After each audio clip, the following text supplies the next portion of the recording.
In these uncertain economic times, you've got to do whatever you can to save money. One of our biggest expenses can be our cars, especially when unexpected repair bills hit. Not anymore. If you own a vehicle with less than 130,000 miles, is less than 12 years old, has a warranty about to expire, or even no warranty at all, you could stop paying for car repairs. Roadside assistance, towing, and rental coverage are all included. Don't wait for the next repair. Make one free call right now to see if you qualify. If your vehicle is less than 12 years old, has less than 130,000 miles, even if it's out of warranty, paying for car repairs can become a thing of the past. Call us right now and get your car protected before your next repair bill hits. Get protection and no more repair bills. Call 800-696-1030. Again, 800-696-1030. That's 800-696-1030. 800-696-1030.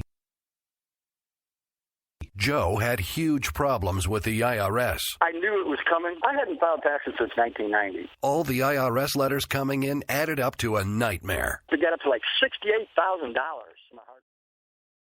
Welcome to Opinion Nation. And we stand today on the edge of a new frontier.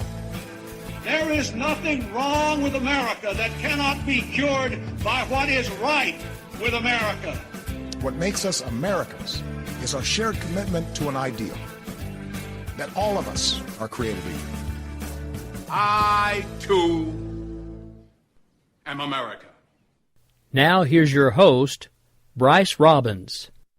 Hello, everybody. It is I, Bryce Robbins, and I'm joined today by a guest that I've been planning for a while.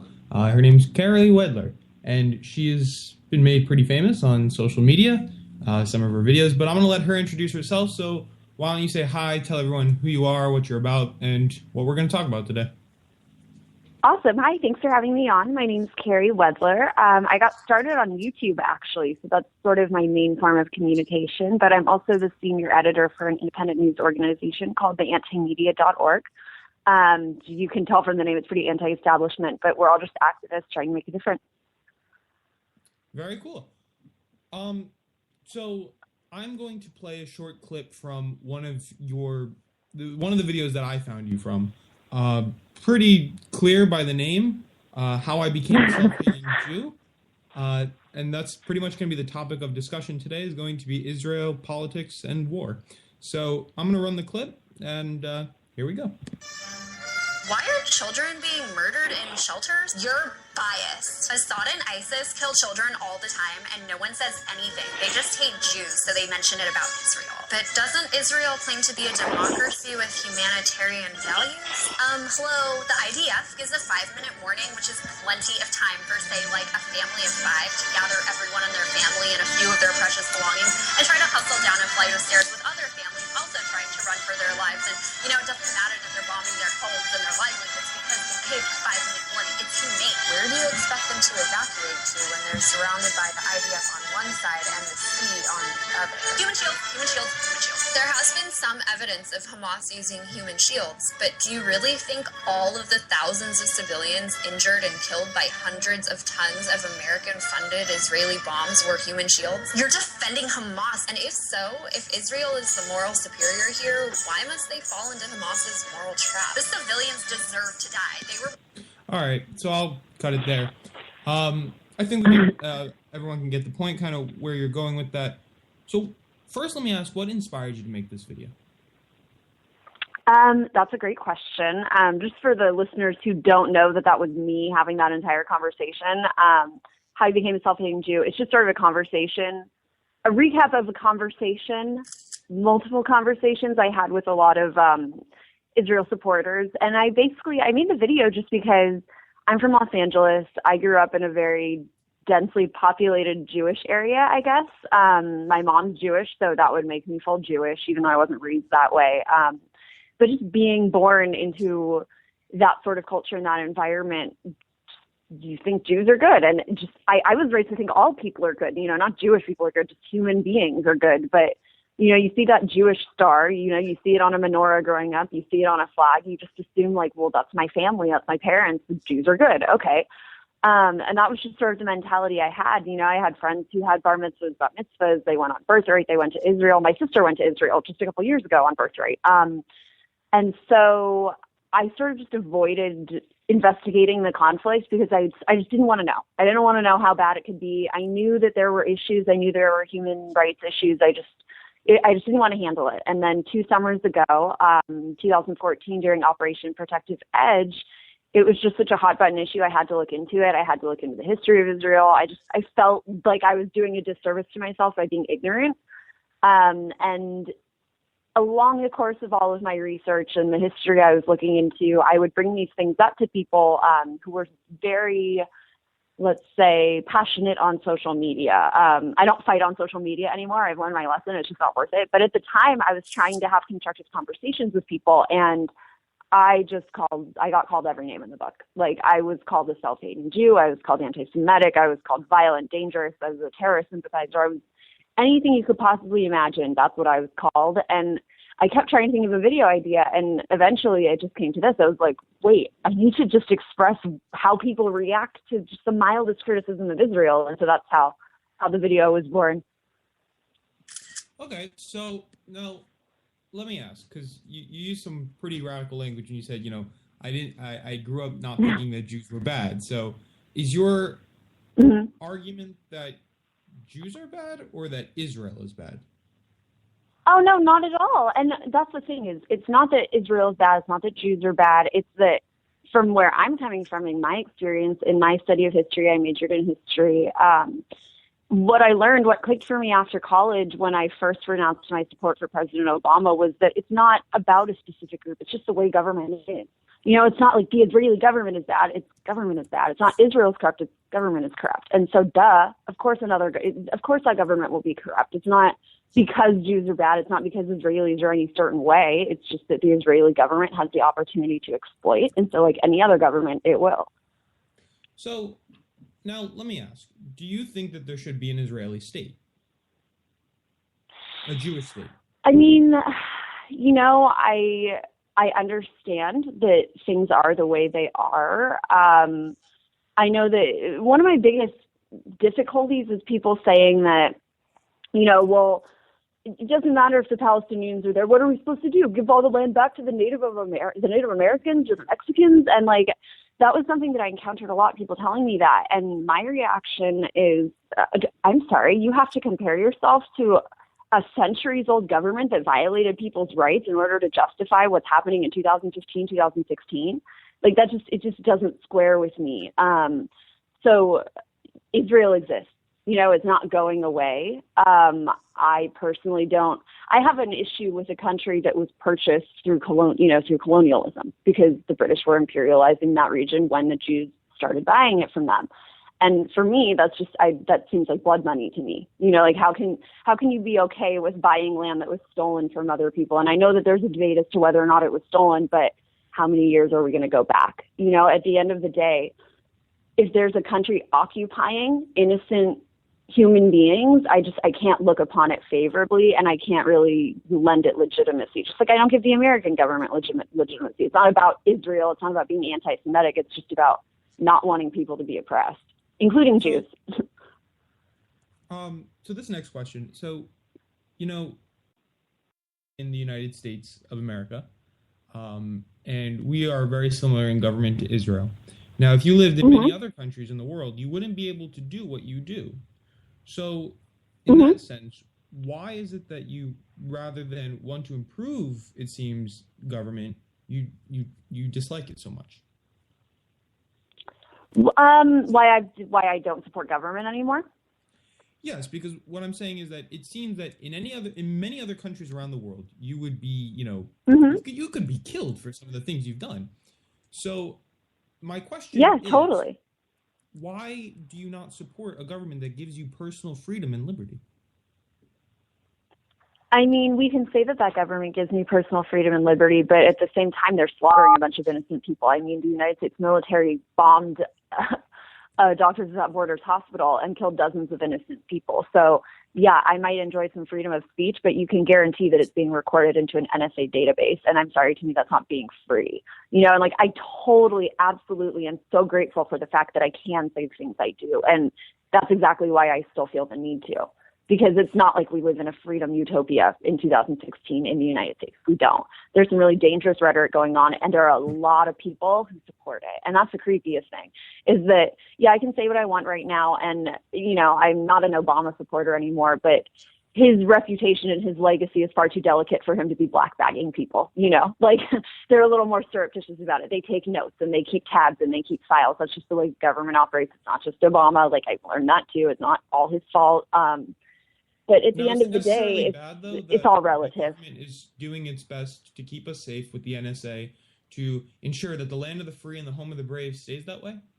Because think about all the terrorist attacks that are stopped because we have surveillance. I mean, that's how most terrorist attacks are stopped. Which terrorist attacks? Can you cite any specifically? No, because I'm saying they've been stopped. That's the whole beauty of it, is that when we give government certain tools, they go ahead, finish what you have to say. I'm sorry. No. You can say what you're going to say. Okay, yeah, for sure. Because all of the terrorist attacks that I've heard of being foiled were crafted and instigated by the FBI because they're looking for a reason to justify their existence. And I think it's a pretty dangerous road to walk down to conflate goodness and morality with government. So you're saying that, well, the NSA keeps us safe. How? I'm asking how, because I haven't seen any examples. They haven't been able to produce any evidence that they've had any sort of significant effect whatsoever. So really what it comes down to is having the ability to store and control the data of millions of people. And that just makes me kind of uncomfortable. It's kind of creepy. And my question to you is, if it were the Bush administration, would you have been comfortable with that? Because I know that there are millions of Americans who make excuses for Obama, but they would be criticizing it out in the streets if George Bush had done it, or if Donald Trump were to do it in the future. Okay, but the whole point of the Fourth Amendment is that there is no unreasonable search and seizure. So what was before maybe unreasonable, and what might be unreasonable in your mind is deemed reasonable by the majority of society to keep us safe. But I want to get back to the topic of Israel. So Israel is the only country in the Middle East that gives gay rights, gives largely many women's rights, gives many of the personal freedoms which you treasure so much. Whereas a country that is run by a terrorist organization like Hamas gives no rights to women, kills the gays, is an atrocity to, civil liberties and human rights. So why is it that you are so against a country that gives these liberties? Well, first we have to acknowledge that they're not given equally to everyone. Arabs are very largely excluded from society. The Israeli school curriculum is extremely racist, and it's constantly demonizing Arabs. So just like I would criticize the United States or any other country, Saudi Arabia, an American ally, we can't pretend like they're just giving the gift of freedom to all of these people. It's not true. And of course I don't support Hamas. They're a terrorist organization. But I think if we really want to have a talk about ending the violence and ending the suffering, both for Israelis and for Palestinians, we need to take a look at the root of where this is coming from. Like, yes, Hamas is evil. They're dangerous. They're oppressive. But of course, when people are desperate and they feel like they have no other hope, they're going to turn to a group of people that says, hey, we're going to fight back against the oppressor. That's only natural. Israel has repeatedly given concrete, water, electricity to the people of Palestine. And what did they do with it? They made tunnels to destroy Israel on Rosh Hashanah, one of the most holy holidays.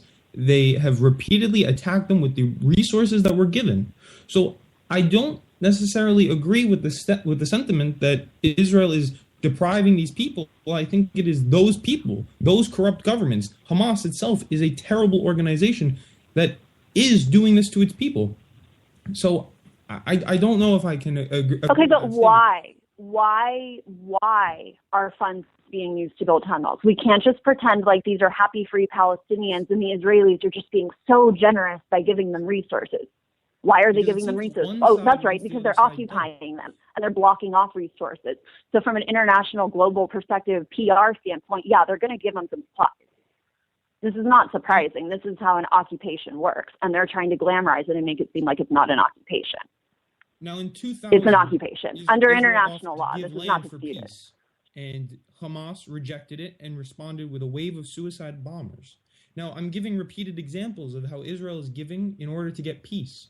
So how do you respond to that, where Israel is giving away? Okay, I'm sorry, man. I'm sorry. I'm just going to have to stop you there because you're saying that Israel keeps giving. So could you please explain to me how, in spite of all of this giving, why are they moving forward with illegal settlements? Please explain that to me. And how do you expect people living on that land to feel when their homes are bulldozed and they're kicked out and their babies are burned alive? Please tell me how you expect them to feel and how you can keep saying that Israel is giving them so much. Well, explain that. How are the settlements okay? Please answer that directly. Why are the settlements okay? Okay, so first of all, settlements, no, I can agree with you there. Some of those settlements are provocatory and need to be halted and pushed back. But what I must say is that Israel has provided Palestinians with 95% of the land that they promised back in 2000 in order for peace. Israel on day one was attacked for being a Jewish state. What's his name? Al-Nasser. No, I'm sorry, man. It's not for being a Jewish state. And yes, there are anti-Semites in Palestine, of course, and it is absolutely unmitigated and unjustified hatred. But you can't be serious when you say that it's just about hating Jews. Like, that's just not a serious statement. That's not academic. That's not intellectually honest. Do you know what Hamas's motto is? It's we love death as much as the Jews love life. So what is it? Hamas's we hate Jews as much as the Jews. Yeah. I've heard that. Yes, and I'm not exactly sure. It seems like what you're trying to do is conflate my criticism with Israel with support of Hamas. And to be honest, that's a very common tactic, and it's not valid. No, Just because I don't support Israel doesn't mean I support Hamas. And you keep bringing it back to Hamas, and I've never said I support Hamas, so I'm not sure what your point is. No, I'm not saying that. But what you are saying is then why do you keep bringing up Hamas? If we're talking about Palestinian people being oppressed, we're not talking about the Palestinian government. Hamas is the government. I'm talking about the people. Okay, so fine. Let's go with the people. So it still takes two to tango, and it seems that in the education system, everything is terrible in Palestine, and you want to blame that on Israel. How long has Palestine been occupied by the Israeli military? Tell me. Well, let's see. There's the 6-Day War. So since the 1960s, there's been a military presence. So I have a question for you. Can you please bring up another example of a military occupation of a population that has been looked kindly upon by history? That is looked kindly upon. When is occupation ever justified? I mean, in order to keep stability. When? Where? First of all, how are we going to call this an occupation? Hitler occupied a bunch of people, and he thought he was stabilizing Europe. So you're stabilization really is not an excuse. A man who killed millions and millions of people. Mm-hmm. I'm not way, saying ma'am? that it's an equal death, but I'm saying that mentality that occupation is okay for stability, that's an excuse for fascism. Now, is the American military's occupation of Iraq justified for stability? Let me Can we justify that? That's a whole. Can we? Can we? I'm asking because that's the exact same logic. We're not talking about Hitler. We're talking about the American military, a U.S. ally that funds Israel. They've engaged in occupation of both Afghanistan and Iraq. Is that okay for stability? If they're killing innocent people? Absolutely. Because when that's okay. Because look at the government. Look at the government, Hamas. What they are doing to their people is an atrocity. During the most recent conflict over the summer, they were beating children and mothers and fathers, telling them to get back inside their homes after Israel gave phone calls, dropped notes, saying that there would be bombing within the next couple of hours. And you know what happened? Come on. Hamas pushed them back into their homes. I'm sorry to ask you, but did you watch my video? Yes, I did. Did you watch the entire video? Yes, I did.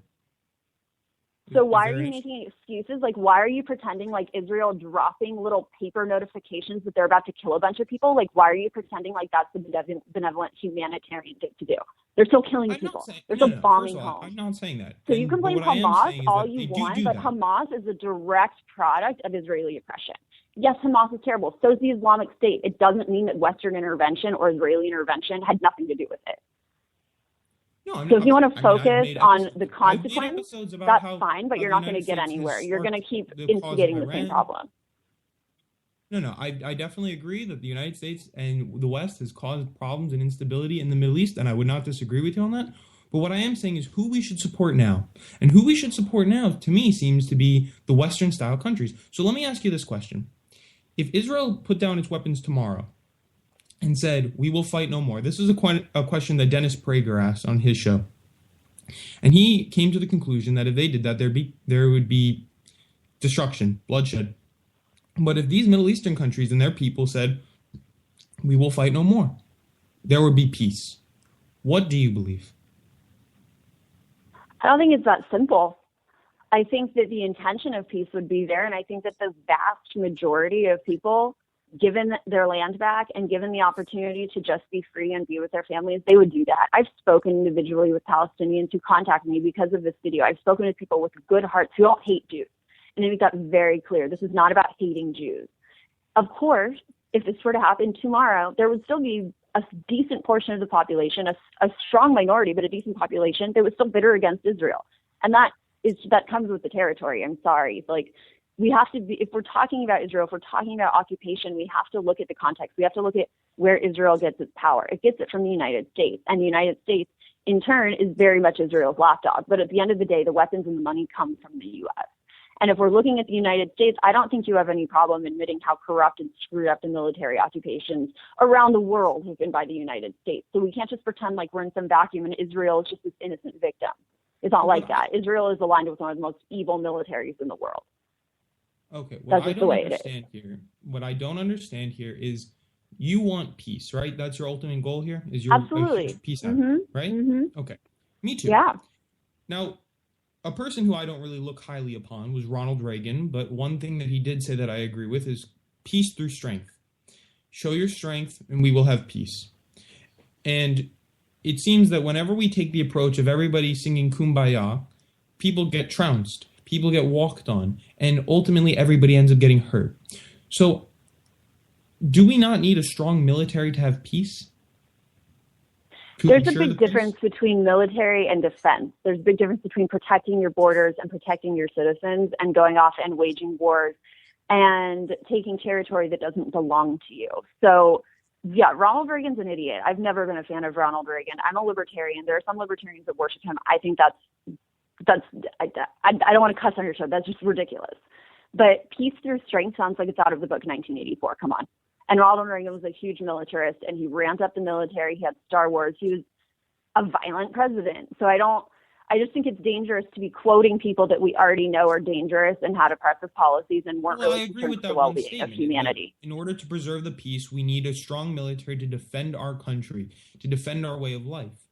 So my question is here, is that when you have crazy nut jobs like Bashar al-Assad and, Kim Jong-un threatening nuclear... And Benjamin Netanyahu? Holocaust. Why should we not be going after people like those lunatics who are killing more people than we are? I mean, think about it. Bashar al-Assad has launched an attack that has killed over 200,000 of his own citizens. That's just his citizens. We don't know how many people Kim Jong-un has killed in his death camps. But this... Why is that America's responsibility? What did America have to do with Assad rising to power? Well, why is that Western responsibility? Yes, it's terrible. It's a travesty, but because that's how we got into Iraq. Saddam Hussein is an oppressive dictator. Oh, no, we have to take him out. He's so dangerous. We have to liberate all these people. And we know that's not what it was about.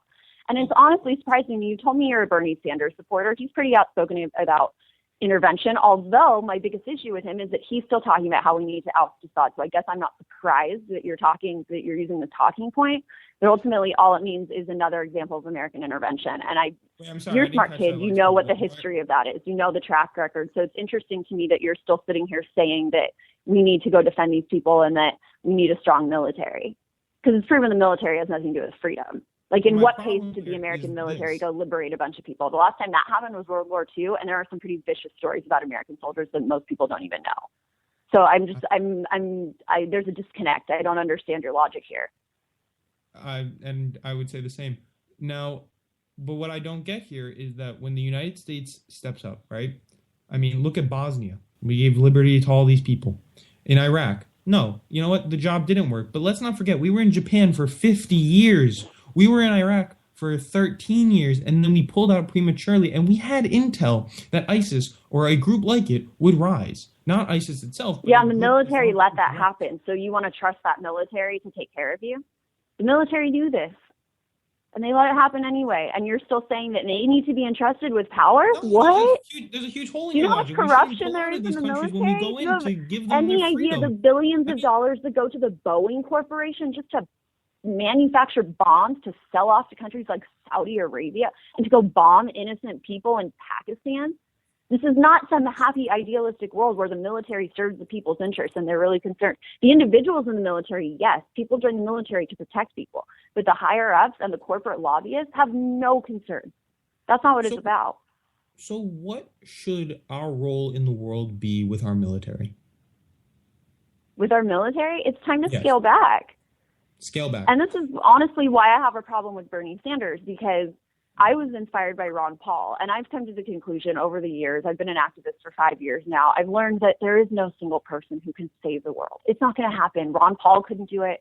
There's no other candidate I would ever support ever again. I'm not a Rand Paul person. Donald Trump makes my blood run cold. Like, it's not...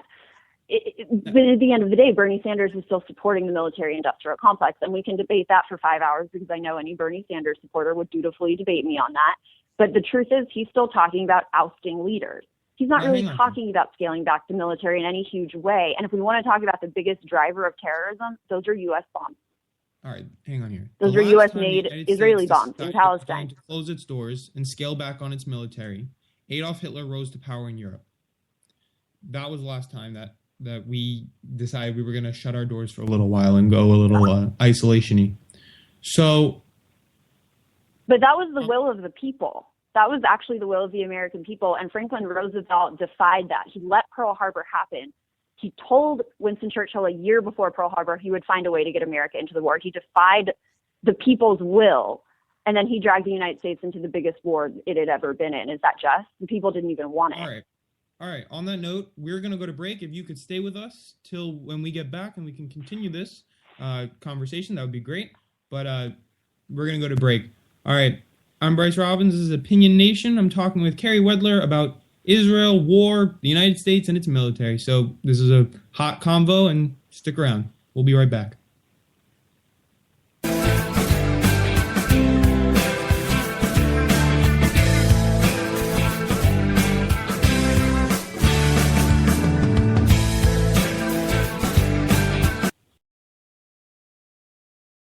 The internet will never be the same. You're listening to K98Talk.com.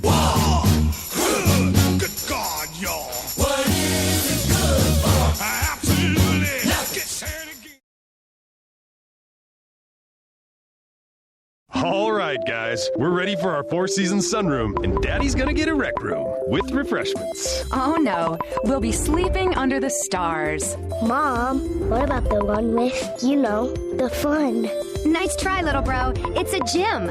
My gym. Hey, Grandma's getting her Four Seasons garden room. Weather tight and still like being outdoors. Maybe a living room. Oh no, wait, a family hub. Yeah!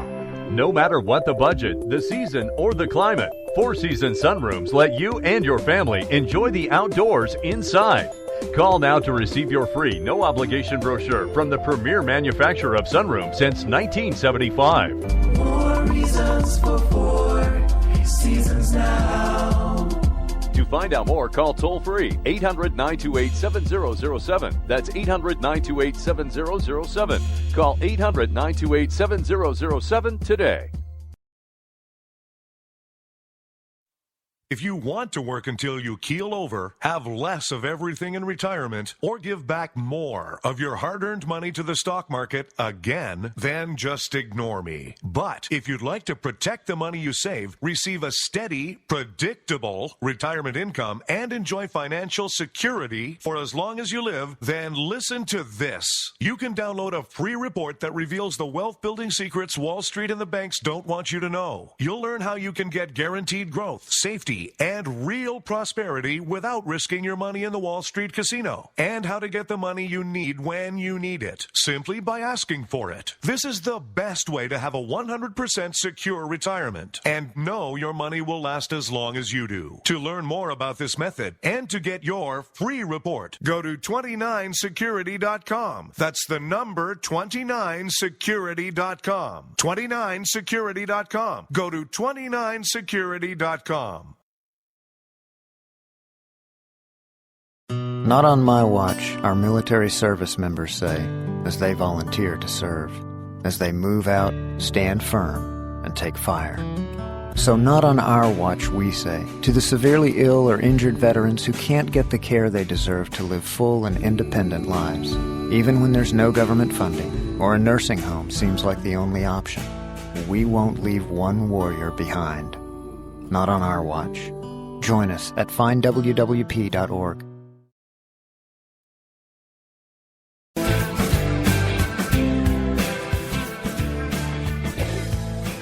All right, welcome back, everybody. I'm Bryce Robbins, and I'm joined with Kerry Wedler today on Opinion Nation. If you missed it, I encourage you to go back, rewind, watch. This is a very heated discussion about, the role of the military, Israel, the United States, and everything around the globe. So we're going to start to wind things down, but I just wanted to ask, kind of preferencing a question before. So in the United States, we have gay marriage. Women have right to an abortion. We can go out, speak freely. We can join an independent press like you do. We can speak how we want. We can protest, petition. We can have whatever religion we want. Largely the same in Israel. My question is, why do you oppose a government which gives the very liberties and freedom and peace and prosperity that you want so much for everybody else?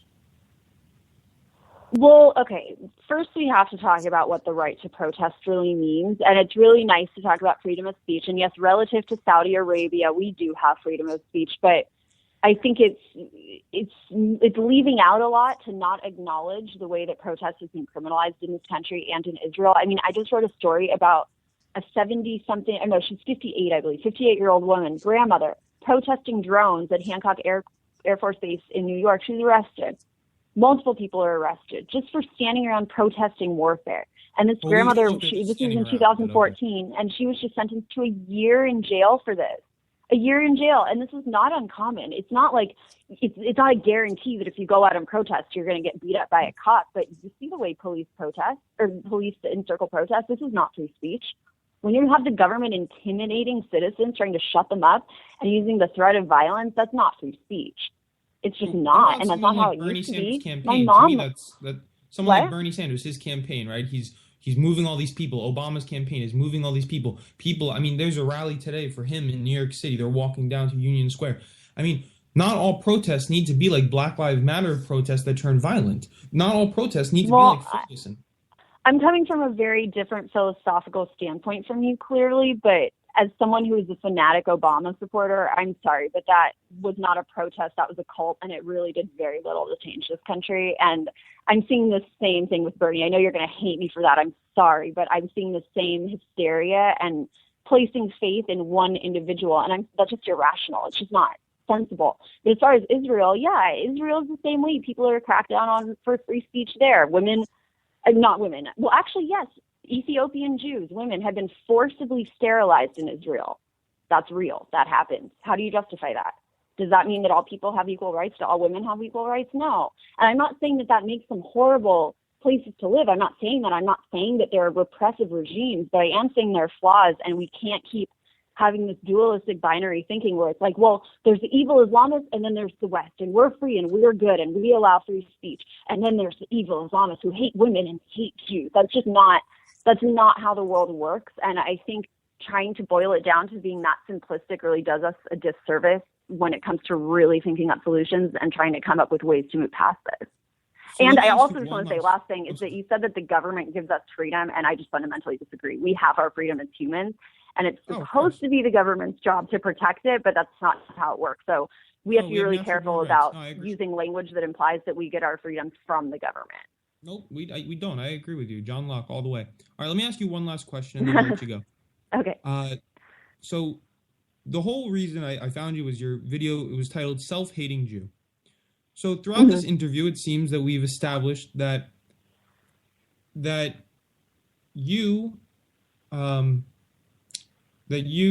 against Israel and oppression. Why did you decide to title your video Self-Hating Jew? Because every time I asked questions about Israel to Israel supporters, that's the only thing they could tell me. You're a self-hating Jew. You're a self-hating Jew. You just hate yourself. You hate Jews. And there's this one girl I went to high school with, and she sent me a message saying that I should be ashamed of myself because I was betraying my identity and my people.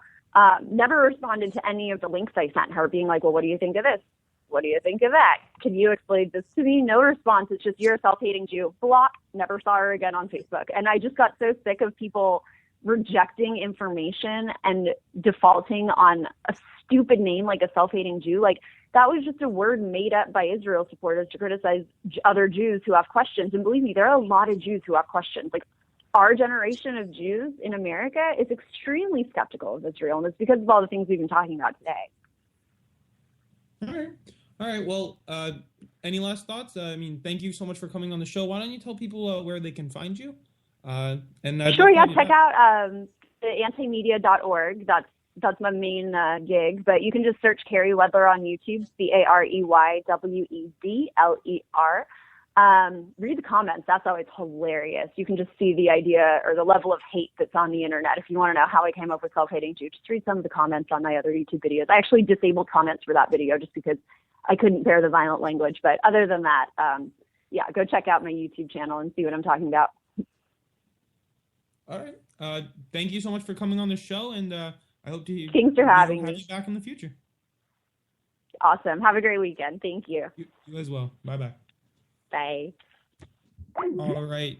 So that was Carey Wedler. She was described as the self-hating Jew on her own YouTube page. Now, I fundamentally disagree with that. Her notion that Israel is this oppressive government. Kind of funny, though. I'm going to kind of jump around here from topic to topic. Her page, the anti-media page, to me, I don't understand how, I appreciate what I get to do here. I get to speak on this radio show, and my voice can be heard by however many people want to listen. And her, paper can be read by whoever wants to read. And you have the freedom to say what you want in this country. As there's very few provisions on that. As long as it doesn't create a clear and present danger or any of those other rules, like it's an obscenity, then publicly it can be deemed, the government won't touch it. Because that is our natural born rights. And it just kind of seems odd that a country that by and far provides the most liberty to its people, this country, is, and she's taking advantage of it, is being told that we're oppressive and we're this and we're that. To me, it doesn't really make sense. Now, then she goes on to talk about how other countries are oppressive, how the United States oppresses all these other countries. And I've talked about that before, right? I'll be the first to admit, I think that the West destroyed the Middle East and has caused this problem. But it's like Colin Powell once said, this is the Pottery Barn War. You break it, now you got to buy it. And I think that's ultimately the case here, is that we are the reason that, I think her and I can agree here, that the United States is one of the biggest causes of the mishap that has happened. That, we have led to the overthrowing of dictators that led to instability, or we have, destroyed democracies and, put in the Shah or kings and monarchs, whatever, dictators, and have led to instability. Yes, I can agree with that. And that's terrible. But for you to say that we are this oppressive empire almost that is just taking away liberty and rights, and Israel is, this occupation state, I disagree. Because we provide rights to the people, right? And people who live in our country, live our way of life, know that. And while she's going to take advantage of what the American government and what our Constitution and Founding Fathers have laid out for us, I think she totally misses the fact that those things are only preserved by common defense of our military and our strength. That's in my eyes. So I actually wanted to play the opposition's point of view, and I'm going to go extreme opposition on this one. I'm going to play Dennis Prager's clip. It's called DennisPrager.Israel.Peace. Now, it's had over 4 million views. Dennis Prager is a very conservative guy. I don't agree with him on a whole host of things, and I would love, if I could go on his show, he could go on mine, that'd be fun. But I'm going to play his clip, see what you guys think. When I did my graduate studies at the Middle East Institute at Columbia University's School of International Affairs, I took many courses on the question of the Middle East conflict. Semester after semester, we studied the Middle East conflict as if it was the most complex conflict in the world, when in fact, it is probably the easiest conflict in the world to explain. It may be the hardest to solve, but it is the easiest to explain. In a nutshell, it's this. One side wants the other side dead. Israel wants to exist as a Jewish state and to live in peace. Israel also recognizes the right of Palestinians to have their own state and to live in peace. The problem, however, is that most Palestinians and many other Muslims and Arabs do not recognize the right of the Jewish state of Israel to exist. This has been true since 1947, when the United Nations voted to divide the land called Palestine into a Jewish state and an Arab state. The Jews accepted the United Nations partition, but no Arab or any other Muslim country accepted it. When British rule ended on May 15, 1948, the armies of all the neighboring Arab states, Lebanon, Syria, Iraq, Transjordan, and Egypt, attacked the one-day-old state of Israel. No, I did say that in the interview and she disagreed, but besides the point. In order to destroy it. But to the world's surprise, the little Jewish state survived. Then it happened again. In 1967, the dictator of Egypt, Gamal Abdel Nasser, announced his plan, in his words, to destroy Israel. He placed Egyptian troops on Israel's border, and armies of surrounding Arab countries were also mobilized to attack. However, Israel preemptively attacked Egypt and Syria. Israel did not attack Jordan and begged Jordan's king not to join the war. But he did. And only because of that did Israel take control of Jordanian land, specifically the West Bank of the Jordan River. So that is where we had our debate. She's saying that's occupation. Was it occupation if they went to war with us? Shortly after the war, the Arab states went to Khartoum, Sudan, and announced their famous 3 no's. No recognition, no peace, and no negotiations. What was Israel supposed to do? Well, one thing Israel did a little more than a decade later in 1978 was to give the entire Sinai Peninsula, an area of land bigger than Israel itself and with oil, back to Egypt, because Egypt, under new leadership, signed a peace agreement with Israel. So Israel gave land for the promise of peace with Egypt, and it has always been willing to do the same thing with the Palestinians. All the Palestinians have ever had to do is recognize Israel as a Jewish state and promise to live in peace with it. But when Israel has proposed trading land for peace, as it did in 2000, when it agreed to give the Palestinians a sovereign state in more than 95% of the West Bank and all of Gaza, the Palestinian leadership rejected the offer and instead responded by sending waves of suicide terrorists into Israel. All right, so that's all I'm going to play for now. You want to catch the rest, you can just look up Dennis Prager, Israel. Now, see, I pointed it out, right? You can't just say it's about the people when their government is the oppressor. I mean, you want to take out an oppressor, then yes, we should go to war with Hamas. And unfortunately, yes, people do get targeted and people do get caught in the crosshairs and there's casualties. And yes, there have been thousands of casualties and we can do a better job at limiting casualties. But the fact of the matter is, what do you do if another government, Hamas in this case, is using their own people as cannon fodder? They are using them as human shields. They are using them to, as PR. They round up their own people and put them back into buildings so when they get bombed, there's more casualties. They dress up like citizens, normal citizens, so that when they die, they can get counted as a civilian. Do we not see a problem here? The oppressor is not Israel.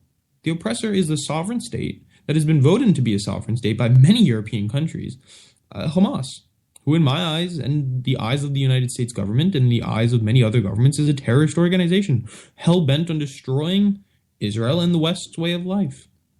But for some reason, people don't always see it that way.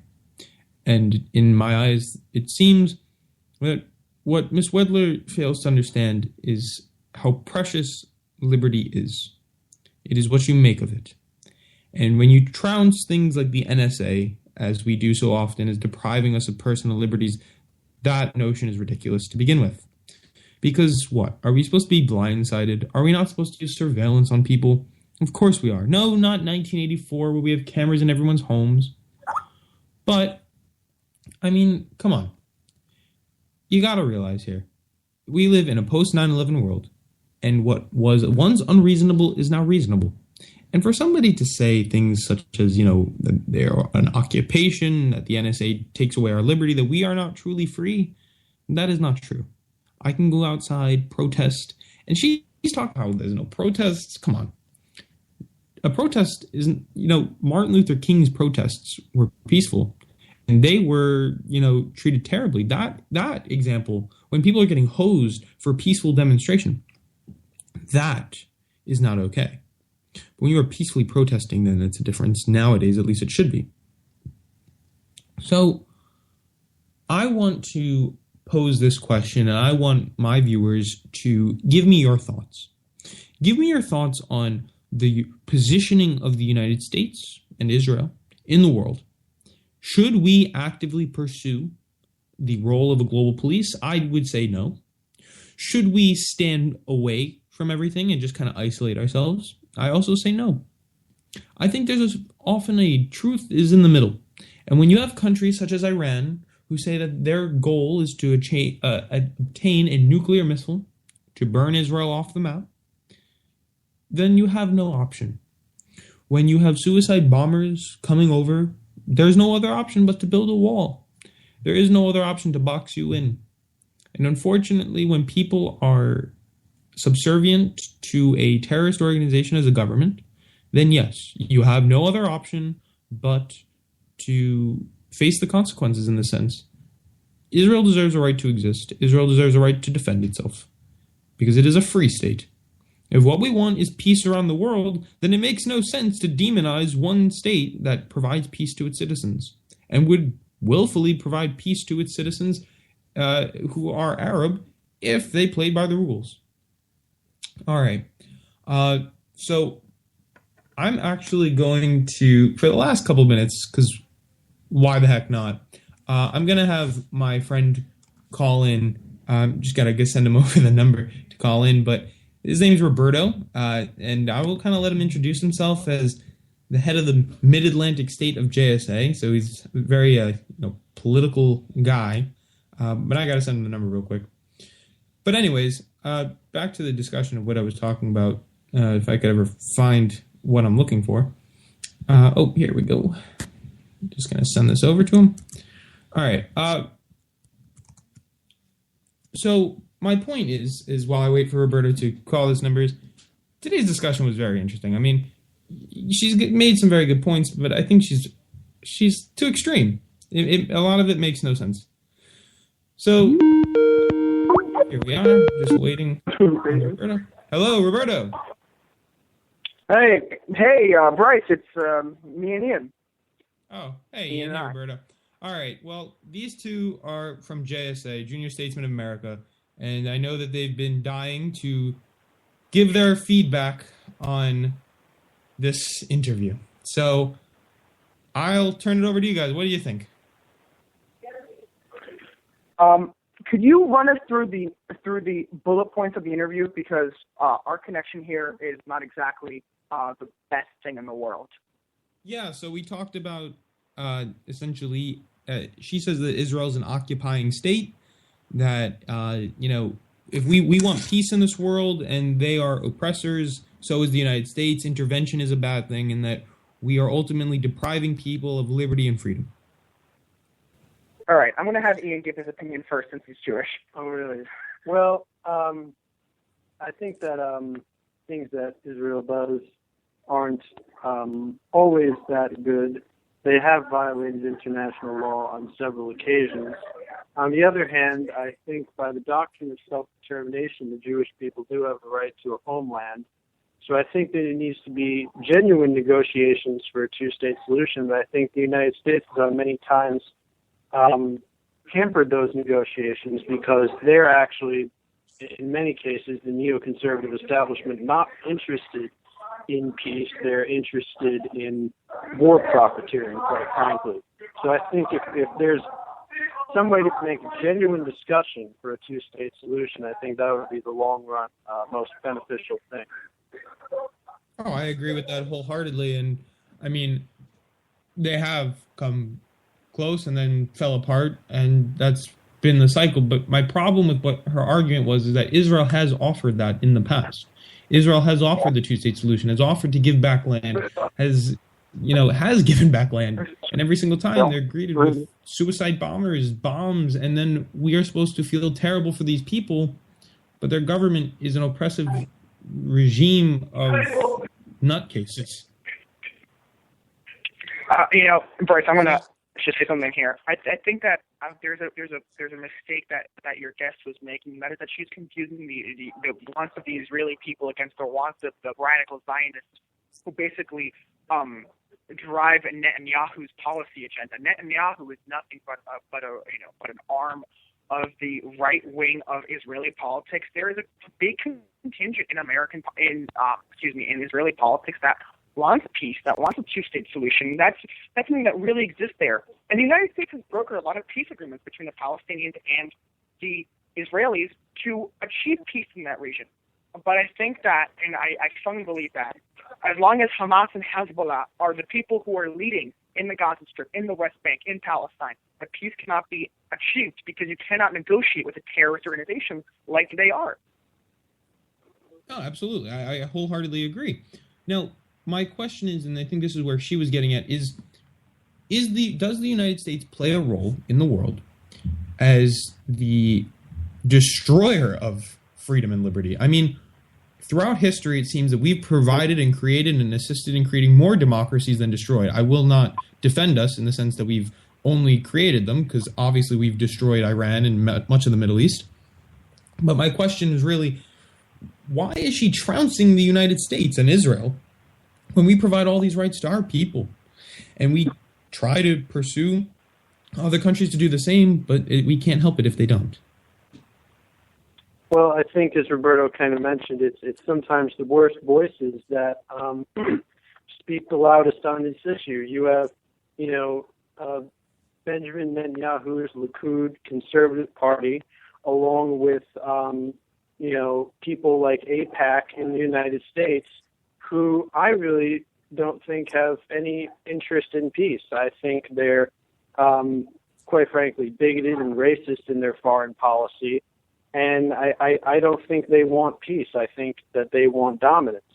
And that the more moderate to left people who are really interested in peace need to figure out a way to take the power back. Ian, let me ask you. I disagree with the settlements, as did she. And I think from what you're saying, you would too. But what in what sense do you feel that Israel is an apartheid state? She mentioned that in one of her videos. So, I mean, I know they do a lot of things wrong, but would you go as far to call them an apartheid state of segregation almost?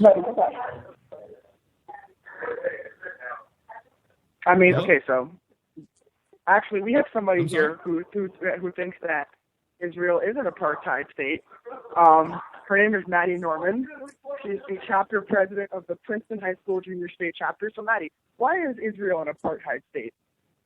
I think that specifically in the areas of occupation, you see a huge disparity between the legal rights afforded to Israeli and Palestinian citizens, which last time I checked is a definition of an apartheid state. All right, gotta go. All right, so we have the whole JSA, it sounds like, coming on and off the phone. All right, you know what? This is the whole conversation for another time, and I'd love to have you guys back. But why don't you just tell us a little bit about what JSA is, Roberto, so our crowd can hear, and if they want to I know sure. There's of course. Good fundraising time. So the Junior States of America, thank you, Bryce. The Junior States of America is the largest student-run civics group in the United States with over 11,000 members in 34 different states across the United States. We were founded in 1934, and we just celebrated our 80th anniversary. We are one of the fastest-growing student organizations in the United States, and what we espouse is the merits of active citizenship and the understanding of American politics through active debate at state and regional conventions. All right, very cool. So why don't you tell people, if they wanted to donate money, where they could do that? People tend to do that. Yeah, sure. So to donate money, you can go, especially to the Mid-Atlantic State, you can go to jsa.org/MAS. 100% of the money that is donated goes to helping underprivileged students attend our JSA conferences, which are quite life-changing experiences. So if you're looking to make an investment in the future of our nation, you can always visit jsa.org/MAS to make a donation. $5 goes a long way, especially with these people. 100% of the funds donated go towards students. All right, you guys owe me a episode, you and Ian, or individually. I don't care, but you guys better come back on. I want you guys back on.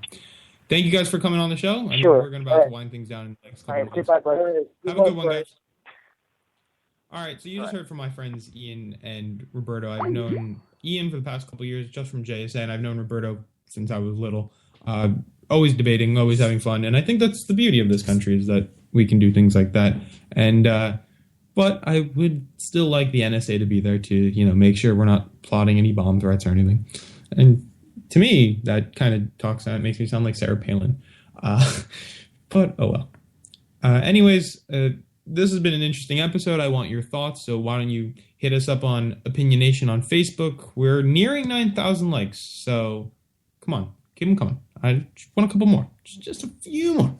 Over 9,000. You know what, Rick? Why don't you come on the show for the last couple minutes? Everybody's coming on. What do you think about the conversation we had with Carrie? I would, but I have a lot of background noise going on right now, so we'll have to do this another time. All right. You know what? On that note, forget it. We're out. I'm Bryce Robbins. This is Opinion Nation. I want your opinion, so go leave comments. You want to be on the show? Hit me up on Facebook, Twitter. We'll be there. I'll catch you next week, everybody.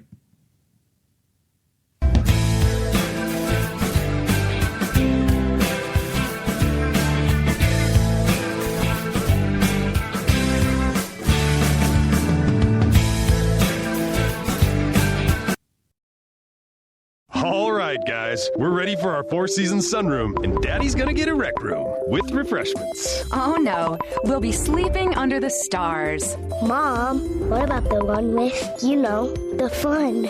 Nice try, little bro. It's a gym. My gym. Hey, Grandma's getting her Four Seasons garden room. Weather tight and still like being outdoors. Maybe a living room. Oh no, wait, a family hub. Yeah! No matter what the budget, the season, or the climate, Four Seasons sunrooms let you and your family enjoy the outdoors inside. Call now to receive your free, no-obligation brochure from the premier manufacturer of sunrooms since 1975. More reasons for Four Seasons now. To find out more, call toll-free 800-928-7007. That's 800-928-7007. Call 800-928-7007 today.